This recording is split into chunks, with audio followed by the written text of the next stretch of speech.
morning, good afternoon, good evening, wherever you are in the world, and welcome to the Currie Spot, the best place to be. My name's Dr. Jill Barham. I'm Amanda Potter. And today we're going to have a conversation about angels and channeling. Is that okay? Go on then. So, Amanda, I've been working with for at least a year. Wow. We spend every Tuesday together, we do. Tuesday evening. And the most important thing is that Amanda has these wonderful evenings that she turns into classes and workshops. And they comprise of 3 different sections. And I want you to explain to people how it is that you can have this connection with archangels, because for me it's just the most amazing thing. So first of all, when did it start? As far back as I can remember. I've always been able to talk to angels. I thought everybody could. So really, from being a child, I would go into my bedroom with a problem and just say angels, and then the answer would be there. So is it a bit like having an imaginary friend? Yeah, but there's loads of them. My house is full. But yeah, I suppose. Yeah, I agree.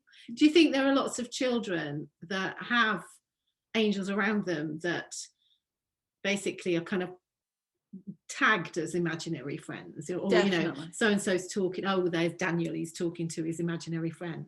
Definitely.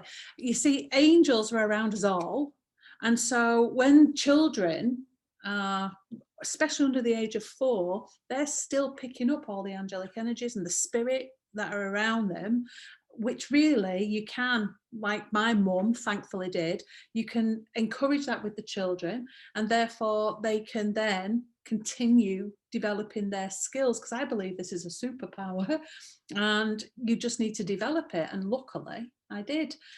So if your mum says to you, don't be silly, you know, there's nobody sitting in the corner, then you're more likely to deny all of that as a child. That Definitely. Well, think about it.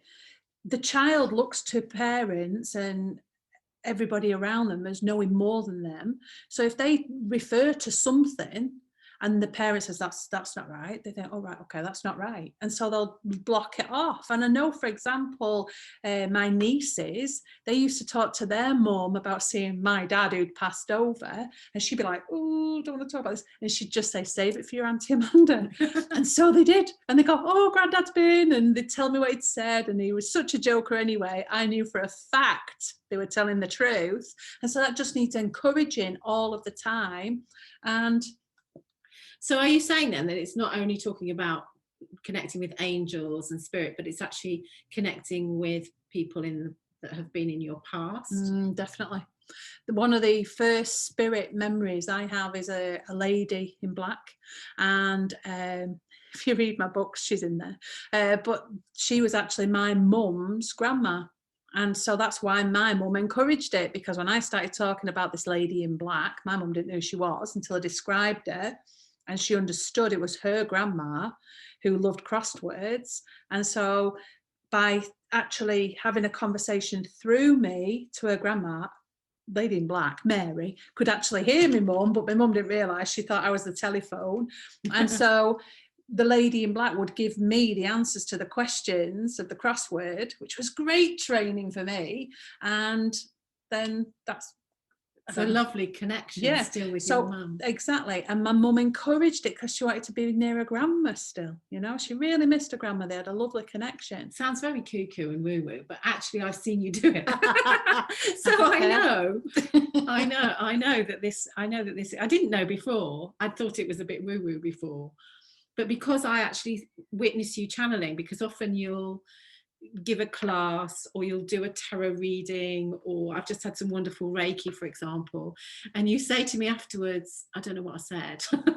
You don't remember? No, well, it bypasses my memory, which is handy. Yeah. Not all of the time, but say I was giving you a tarot reading, I don't hold on to that information, because otherwise I'd know everybody's stories. Yeah. There's no point. It just bypasses my memory. I am like a telephone in that respect. It just comes through me, but it's a download of information that I then pass on. There's no interpretation, there's no nothing. I just pass it on. And the less I think about it, the better. And so if you think I've not engaged in that process, then I'm not going to remember it. So for example, you know, we have a new archangel every week, and we had Micah recently, Archangel Micah, didn't we? Archangel of divine timing. Yeah, and patience. Oh, he's helping us right now with lockdown, me especially. But yeah, he's brilliant to know. In fact, if you go onto my Patreon, I think I've uploaded everything. I will have done. Parts, there's 3 parts for every class. And Jill, brilliant at editing. She adds music to the meditations and everything. So there's always the lesson, which I tell you all about the archangel.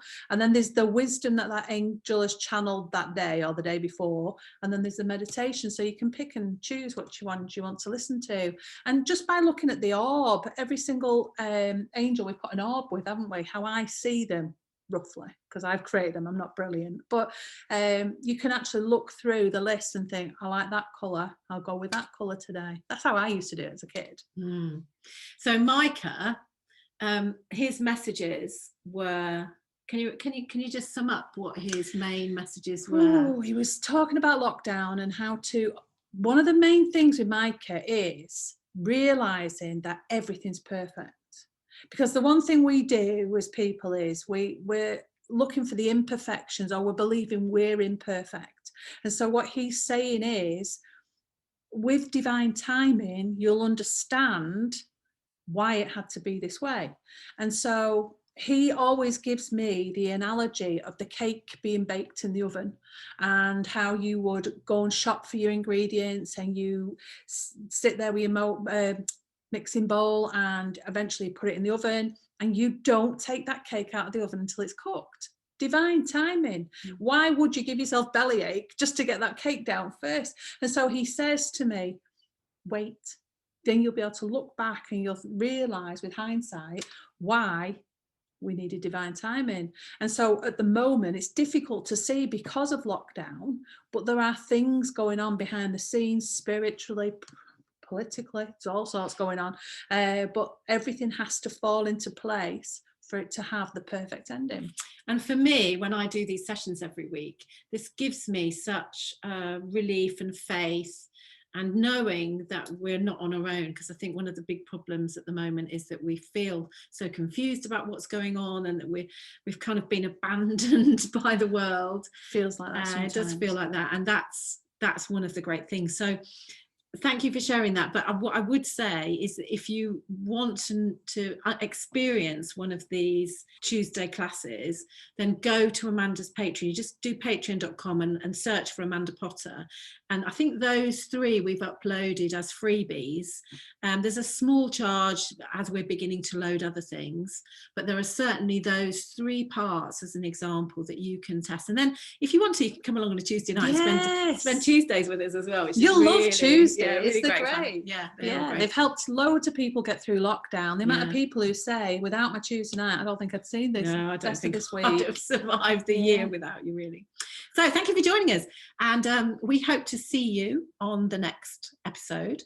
And if you want to join us on a Tuesday night, you'll be very welcome as well. But do go and visit Amanda's Patreon. I'll put the link somewhere around in this group and underneath the podcast. You'll find it. Ask an angel. See you next time.